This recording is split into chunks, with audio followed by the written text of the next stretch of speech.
Hi everyone, welcome back to my channel. Sculpting. I don't know how you do it. I really don't. The time and patience needed is something I do not have, but I would sculpt if it was like SpongeBob. How's this, Squidward? There are countless famous sculptors all over the world in all eras and all races, but you may have not heard of the first African and Native American woman sculptor, Edmonia Lewis. Let's get started.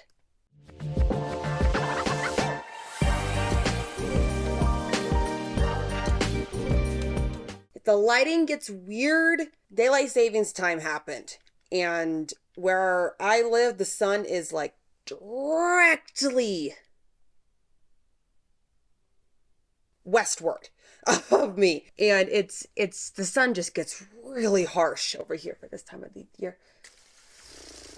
Big hair, it's an issue. Mary Edmonia Lewis was born on July 4th, 1844 in Greenbush, New York. Her mother, who was an excellent weaver and craftswoman, was Catherine Mike Lewis. She was African Native American of Mississauga Ojibwe of African American descent. Mississaugaans are a subgroup of the Ojibwe nation that originated from what is now Quebec, Canada. Mississauga means those at the Great River mouth. It is believed that they lived along the shores of Lake Superior and northern Lake Huron around the Mississauga River, and were a hunting, fishing, and harvesting nation. Her father is thought to be one of two men: Samuel Lewis, who was Afro-Haitian and worked as a valet or gentleman servant, or Robert Benjamin Lewis, who was a waiter. Edmonia's half-brother Samuel, who was born in Haiti in 1835, said that their father was, quote, a West Indian Frenchman, end quote, and that his mother was, quote, part African and partly a descendant of the educated Narragansett Indians of New York State, end quote. Which Narragansett is an Algonquian American Indian tribe from Rhode Island. When Edmonia was 9 years old, both of her parents had passed. Samuel Lewis died in 1847 and Robert Lewis died in 1853.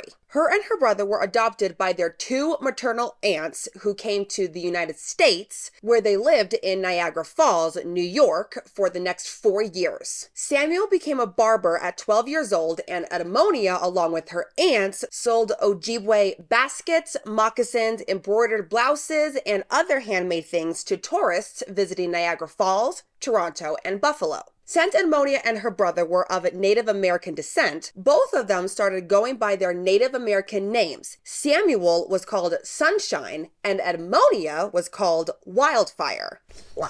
While living with her aunts, Edmonia was educated by an order of African American nuns in Baltimore. Around the time of Edmonia in school, Samuel left for San Francisco, California in 1852. And what exactly was going on in the 1850s in California? The California Gold Rush was in full steam. A little bit about the California Gold Rush for your information, and because I want to talk about it because this is my channel and I can talk about whoever and whatever the heck I want to. Boom.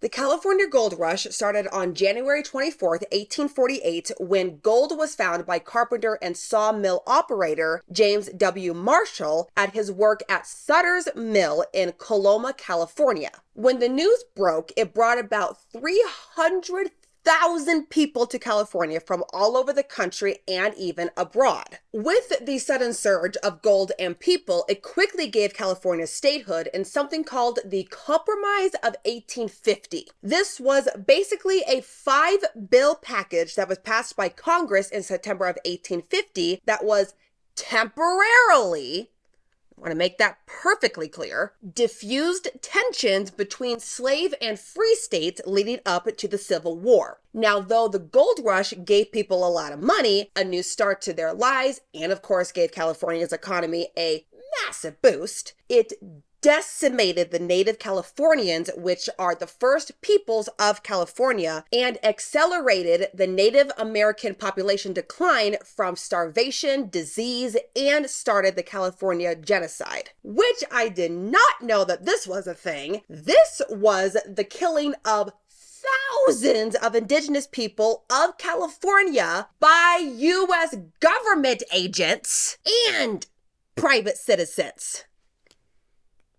This makes me so upset. Between 1846 and 1873, up to 16,000 California natives were murdered in cold blood, and acts of kidnapping, enslavement, rape, child separation, and displacement was just a normal thing. In fact, it was even encouraged, tolerated, and carried out by state authorities and militias. Why, you ask? From what I could find, bigotry and fear of the natives was the motivation. Anyway, back to the fun stuff. When Samuel got to California, he had struck it rich. So with the encouraged support from her brother, in 1856, Edmonia enrolled in a pre-college program at a Baptist abolitionist school called New York Central College, or sometimes called McCrawville. This school was the first college in the United States that welcomed all qualified students, and though it only lasted for about 10 years, from 1849 to 1860, it had been called the predecessor of Cornell University. So basically, Edmonia went to Cornell. We'll just say it that way. While attending this school, Edmonia met many leading activists who became mentors, patrons, and possible subjects for her future artistic career. She said in an interview, quote, "Until I was 12 years old, I led this wandering life, fishing and swimming, and making moccasins. I was then sent to school for 3 years in McCrawville, but was declared to be wild. They could do nothing with me," end quote. She's wild like a wildfire. I don't know what that was. Even though she wasn't at the school for long, her grades and attendance at the school were perfect. And her classes consisted of Latin, French, arithmetic, drawing, composition, declamation or public speaking, and grammar. I don't know what that means when it comes to grammar. In 1859, Edmonia is 15 years old. Yeah, she's technically gone to college already. Samuel and abolitionist friends sent her to Oberlin, Ohio to attend the Oberlin Academy Preparatory School for a 3-year course. She then enrolled at Oberlin Collegiate Institute. Oberlin College was founded in 1833, making it the oldest co-educational liberal arts college in the U.S. and the second oldest continually operating co-educational college in the world. It is one of the first colleges to admit women and people of other ethnicities, and is still a very progressive school. It is at this school that Edmonia began to study art. Okay, things are going to get upsetting from this point on. Be ready to get upset and want to throw something at a wall. Even though the school was progressive and accepted African Americans, Edmonia was one of 30 students of color out of a student population of 1,000, and she still had daily racism and discrimination at this school. Like, she and other female students were not only rarely given the opportunity to speak at public meetings, they couldn't even participate in classrooms. While at the college, Edmonia stayed with Reverend John Keep and his wife. He was on the board of trustees, a spokesperson for co-education, and an avid abolitionist. Here is where you're going to get upset now. Edmonia was at the school from 1860 to 1863. The reason why she was there for only 3 years was because she was forced out of the school for her safety. Why? Oh, let me tell you this story. In the winter of 1862, an incident happened between Edmonia and 2 fellow white classmates, Maria Miles and Christina Eanes or Ians. I don't know. All 3 of them were boarding at John's house, and the 3 of them planned on going sledding later that day with some boys. Now, before they all went sledding, Edmonia gave the girls spiced wine. I mean, it's pretty harmless, right? However, shortly after drinking the wine, the girls got very ill and had to go to the hospital. Now, when the girls were looked at by a doctor, it was concluded that the girls had been poisoned. Specifically cantharides, which is an odorless and colorless chemical that is believed to be an aphrodisiac. The amount of this poison was so high that the girls might not make it, but luckily they did recover and authorities didn't take any action initially. Now, the news of this not only spread around the town of Oberlin, but all of Ohio. The town of Oberlin was not as forward-thinking as the college was, and the town started to target Edmonia. One night, while walking home, Edmonia was dragged into an open field, badly beaten, and left for dead. Now, you're going to get upset even more because not only are the pedestrians of this beating unknown, but instead of doing the job of finding the criminals, the authorities arrested Edmonia and then charged her with the poisoning of the two girls. I kid you not. This case went to trial, and Edmonia's lawyer was not only an Oberlin College alumni, but also the first African-American lawyer in Ohio, John Mercier Lanston. The trial went as well as you think a trial against a black woman in the 1860s Ohio that happened about a year after the start of the American Civil War would go. Though most of the witnesses spoke against Edmonia, she didn't testify, and John moved to successfully have the charges dismissed on the grounds of, since the victims' stomachs were not analyzed, that therefore there was no evidence of poisoning and no corpus delicti, Latin for body of the crime. Now, even though the case was thrown out and Edmonia was basically acquitted, her time in Oberlin was full of isolation and prejudice. Then, a year later, she was accused of stealing art materials, specifically brushes, paint,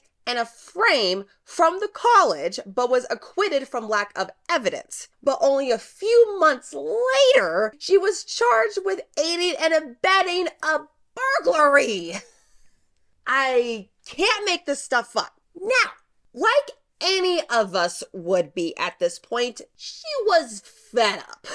And thankfully finally left Ohio. But another source says that Edmonia was forbidden from re-registering for her final term, and that's why she wasn't able to graduate. I personally think she was just fed up with all these white people accusing her of everything and just left.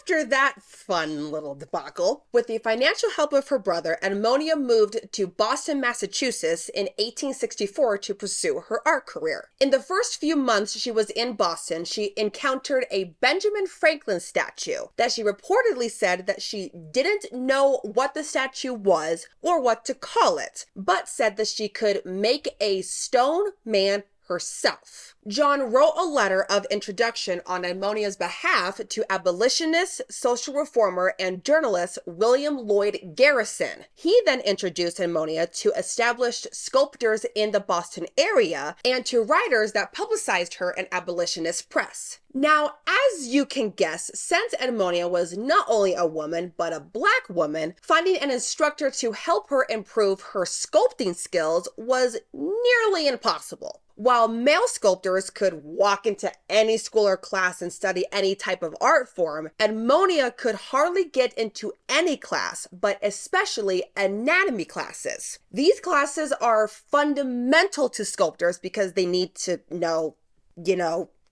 the human body, because, they sculpt the human body. These classes were only available to white men. Not even white women could get in, and Edmonia couldn't afford the classes even if she would have been accepted. Edmonia went to 3 male sculptors and all refused to teach her, but luckily she was introduced to author, conservationist, and self-taught sculptor who was moderately successful, Edward Augustus Brackett. He specialized in marble portrait busts. This means a sculpture from the bust/ribs up. Now, Edward had clients that were some of the most important abolitionists of the day, like William, Charles Sumner, Henry Wadsworth Longfellow, and even John Brown. To instruct her, Edward lent her fragments of sculptures to copy in clay, and once Edmonia did this sculpture, he would then critique it. Under his mentorship, Edmonia made her own sculpting tools and sold her first sculpture of a woman's hand for $8 or $195 today. In 1864, a friend and fellow sculptor, Annie Whitney, wrote to her sister that said the relationship between Edmonia and Edward ended badly, but didn't give a reason for the split. But the split must have not hit Edmonia's reputation too badly, because in that same year, she had her first solo exhibition.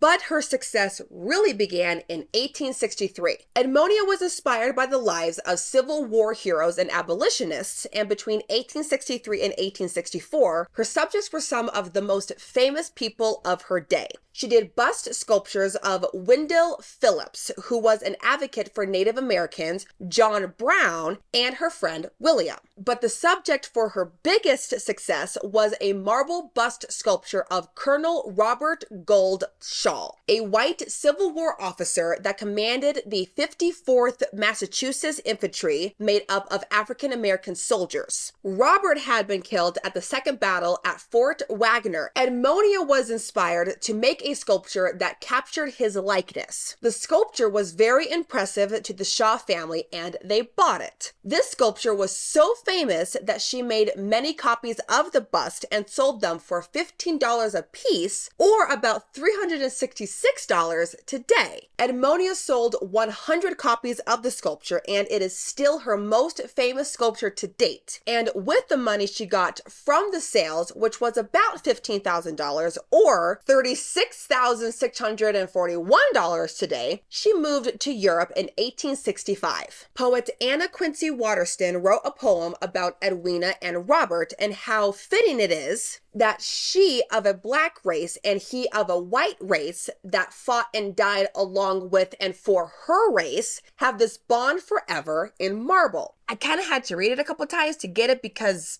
colonial words. Besides Anna, Edmonia was interviewed by many important abolitionist women in Boston and New York, including Lydia Maria Child, Laura Curtis Bullard, and Elizabeth Palmer Peabody. And it's because these women wrote articles about Edmonia that she was in many important abolition journals like the Christian Register, Broken Fetter, The Independent, and many more. Interestingly, Edmonia knew about her recognition in Boston, was not opposed to the coverage she got, and didn't turn down the financial aid she got from the articles. However, she did not tolerate the false praise. Quote, "I know praise is not good for me. Some praise me because I am a colored girl, and I don't want that kind of praise. I had rather you would point out my defect, for that will teach me something."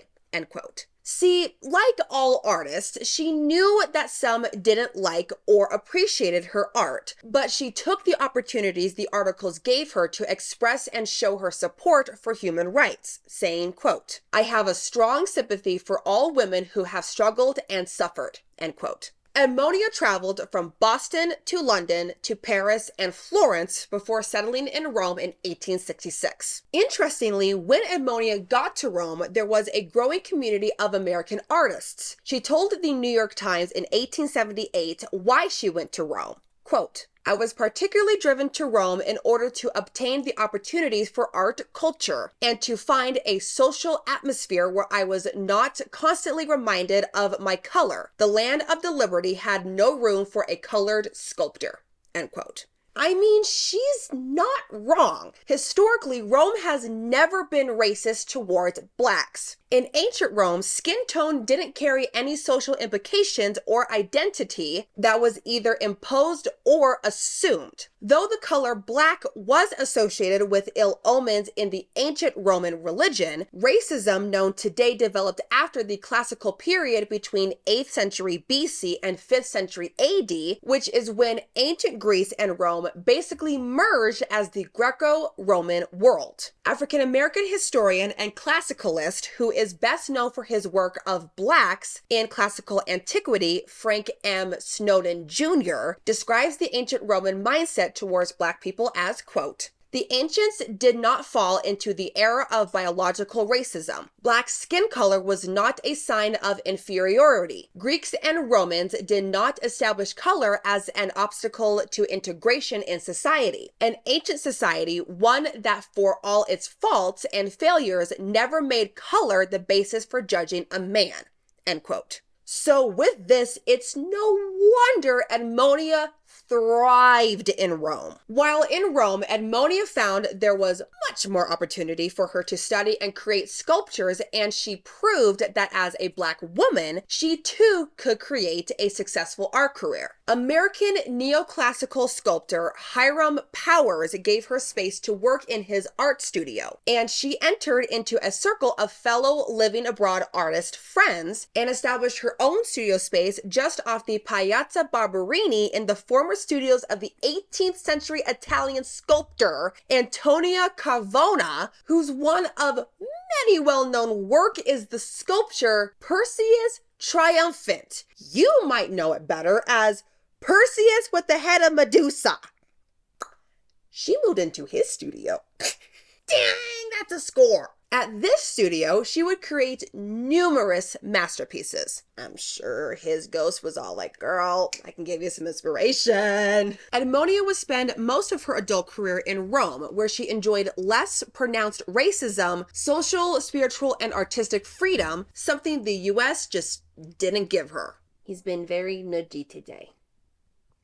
Edmonia was Catholic, and Rome, being the epicenter of Catholicism, allowed her both spiritual and physical closeness to her beloved religion. She continued to sculpt in marble and began to go into the Neoclassical manner. Neoclassical was born in Rome mainly due to the writings of art historian and archaeologist with probably the best name you've ever heard, Johann Joachim Winckelmann, who at the time rediscovered Pompeii and Herculaneum, which I will say, that is an awesome name for an amusement park. His books, Thoughts on the Imitation of Greek Works in Painting and Sculpture in 1750 and History of Ancient Art in 1764, were the first to establish a sharp distinction between ancient Greek and Roman art, and were important in establishing the movement. The movement coincided with the 18th century Age of Enlightenment, was a revival of many styles, and was seen as resistance art to the then dominant Rococo style. The movement continued into the early 19th century and ultimately competed with Romanticism, and the style stretched across all art forms in visual arts, decorative art, literature, theater, music, and architecture. Edmonia focused on naturalism within the themes and images relating to Black and American Indian people. With the art culture surrounding Edmonia, it greatly influenced and inspired her work. She recreated classical art style, like presenting people in her sculptures as draped in robes instead of contemporary clothing. Unlike most sculptors working in Rome, who would make a miniature model, then would hire workmen to create the final big product, Edmonia did the whole thing herself. She continued to express her African and Native American heritage in her works. One of her most famous works is Forever Free, created in 1867 and commemorates the abolition of slavery, which was just 2 years earlier. It shows an African-American man and woman emerging from the bonds of slavery. In 1872, she created The Arrow Maker, which shows a Native American father teaching his daughter how to make an arrow, and she drew inspiration from Henry Wadsworth Longfellow's The Song of Hiawatha, whose characters were inspired from Ojibwe legends. With this newfound popularity back in the States, it made her studio a tourist attraction for Americans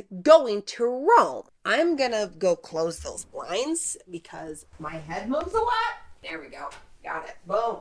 Sweet. Edmonia had many exhibitions, one in Chicago in 1870 and Rome in 1871. She was even summoned to Peterborough, this is not a typo, New York, about 25 miles southeast of Syracuse, to sculpt wealthy abolitionist, businessman, and philanthropist Garrett Smith, who apparently needed to be convinced by his buddies to have the project done, which, if he wasn't psyched about having it done in the first place, why was it even being commissioned? But what Edmonia did was a beautiful sculpture of Smith's and his beloved wife Anne's hands clasped.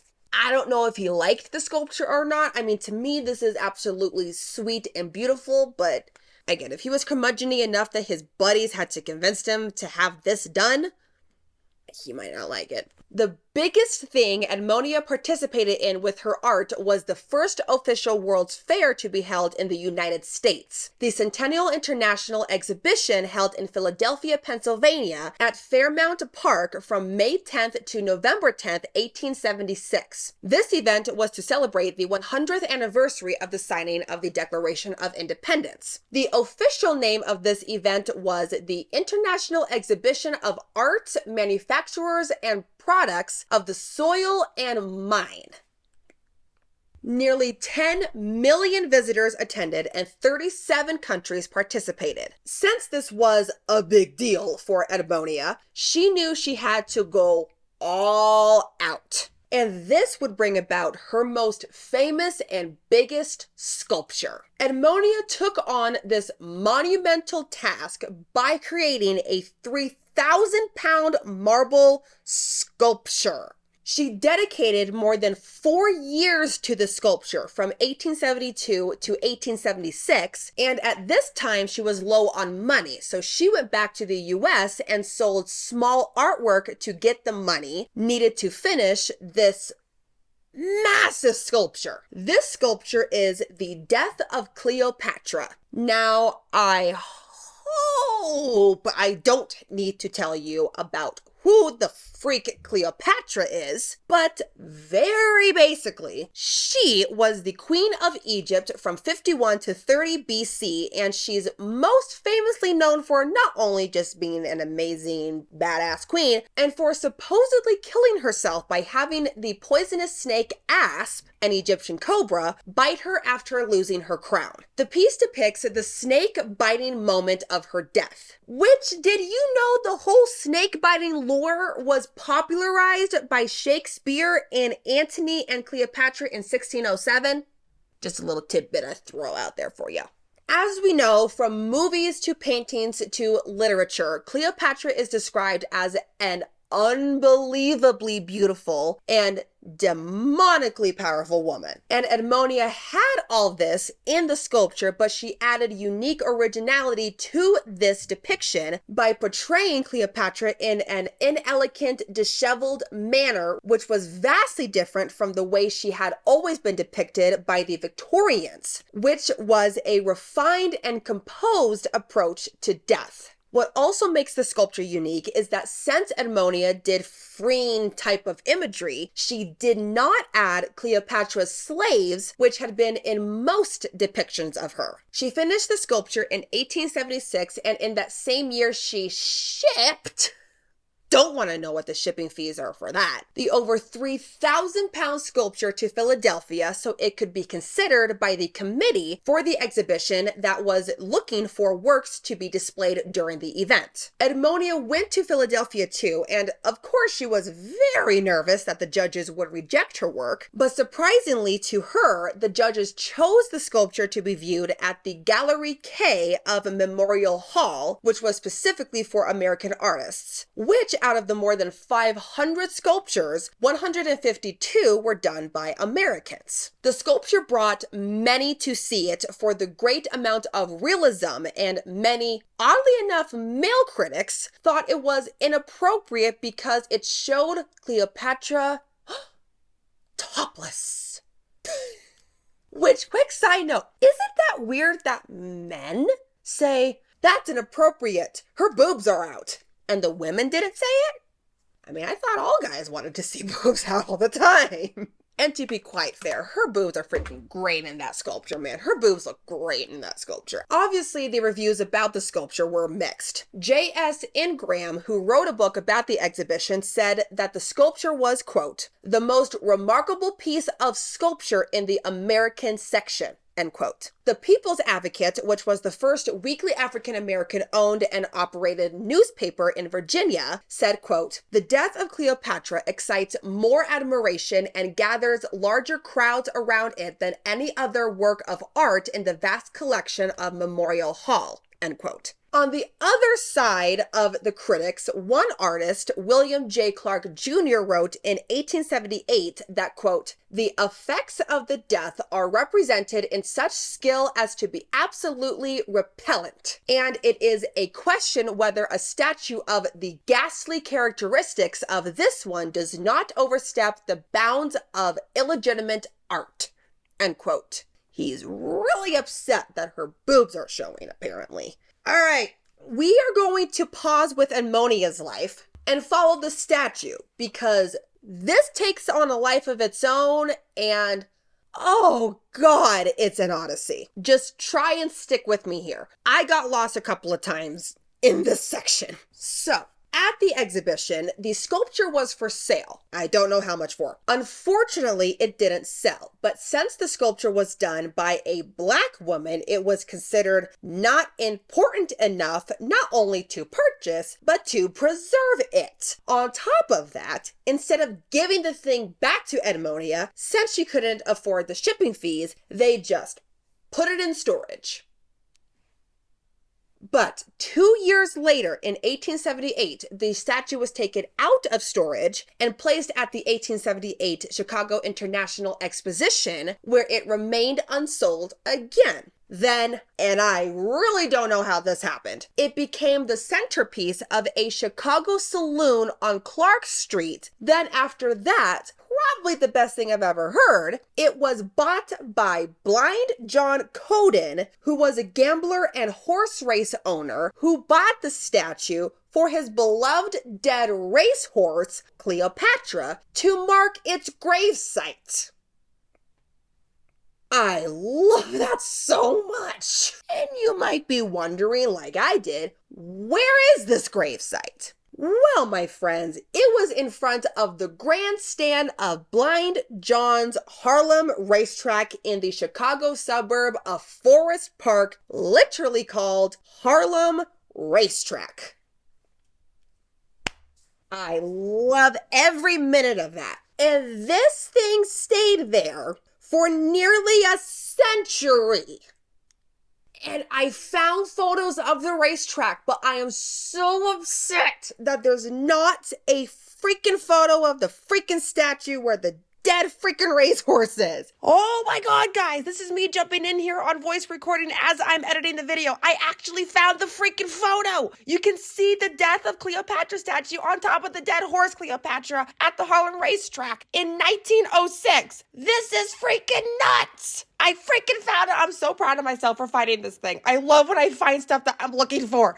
Anyway, back to regular programming. That is amazing. That made my entire day when I found that out. And for the nearly a century the statue sat there, the track went from a horse racetrack to an automobile racetrack to a golf course to a Navy munition site, then finally a bulk mail center for the Postal Service. All the while, through changes of the land and through countless weather, the statue remained there. When the Postal Service bought the land, the sculpture was moved to Cicero, Illinois in a construction storage yard. Just put into storage at a construction yard. Okay. It stayed in storage where it sustained extensive damage from Boy Scouts who painted and graffitied on it, and I'm sure did other damages like climb up the freaking thing because they're Boy Scouts. How freaking random is that the Boy Scouts just poppin' in here. In the 1980s, dentist Dr. James Orland, who lived in Forest Park and was part of the Forest Park Historical Society, obtained the sculpture and put it into private storage at the Forest Park Mall. Later assistant professor in the writing program at MIT, then later curator and scholar of African American art, Marilyn Richardson was searching for the Death of Cleopatra for her biography of Edmonia. Marilyn was actually directed to the Forest Park Historical Society and Dr. Orland by the Metropolitan Museum of Art, or the Met, who was connected regarding the sculpture. After confirming the location of the sculpture, connected African-American bibliographer Dorothy Porter Wesley and the two women gained the attention of curator emeritus, or retired curator, at the Smithsonian American Art Museum, George Gurney, who knew of the statue. Then, finally, the sculpture was donated by the Historical Society to the Smithsonian in 1994, and the museum, along with Andre Z. Dowjnowski, if I mispronounced that, I'm so sorry, founder and director of Conservation of Sculpture and Object Studio, Inc., spent $30,000 to restore the sculpture to its near original state. The damages were extensive. The nose, sandals, hands, and chin were damaged, and the statue itself was basically disintegrating. But it is now displayed in the Luce Foundation Center at the Smithsonian American Art Museum in Washington, D.C. It went from the centerpiece of a saloon to the tombstone of a dead racehorse to storage to being graffitied by Boy Scouts to finally being in an art museum where it is supposed to be. It was essentially the tombstone of a dead racehorse. What the heck? This is where history is so much fun. After the death of Cleopatra, Edmonia kind of faded away, but she still created many more artworks. She became known for depicting ethnic and humanitarian topics. In 1875, Edmonia did a sculpture of Hagar, the Egyptian handmaiden or slave to Abraham's wife Sarah from the Old Testament. Another testament for how awesome of an artist she was came in 1877 when former U.S. President Ulysses S. Grant commissioned her to do a bust sculpture of him, and he even sat for her. Grant was also very pleased with the finished piece. She contributed to another bust sculpture of abolitionist Massachusetts Senator Charles Sumner for the 1895 Atlanta Exposition. She also did a bust sculpture of Abraham Lincoln. By the late 1880s, I can't say this word, Neoclassicism declined in popularity, and with that, Edmonia's work. But she continued to sculpt in marble and created altarpieces and other types of work for Catholic patrons. She created a bust of Christ in 1870 that was in her studio in Rome, but that was rediscovered in 2015 in Scotland. I have no idea how it got there. What we know of her later life is very little, but what we do know is that she kept sculpting and exhibiting her work, was visited by Frederick freaking Douglass in Rome. She was maybe engaged in 1873, but that's not really confirmed, and she had no children. From 1896 to 1901, Edmonia lived in Paris. Then in 1901, she relocated to an area in London called Hammersmith. Mary Edmonia Wildfire Lewis died on September 17, 1907 from Bright's disease at the age of 63 in the Hammersmith Borough Infirmary. She's buried in St. Mary's Catholic Cemetery in London. Over the years, her gravesite was either unmarked or degraded, but in 2017, town historian of East Greenbush, New York, Bobby Reno started a GoFundMe to restore her gravesite and was successful. The restoration was done by the E.M. Lander Company in London.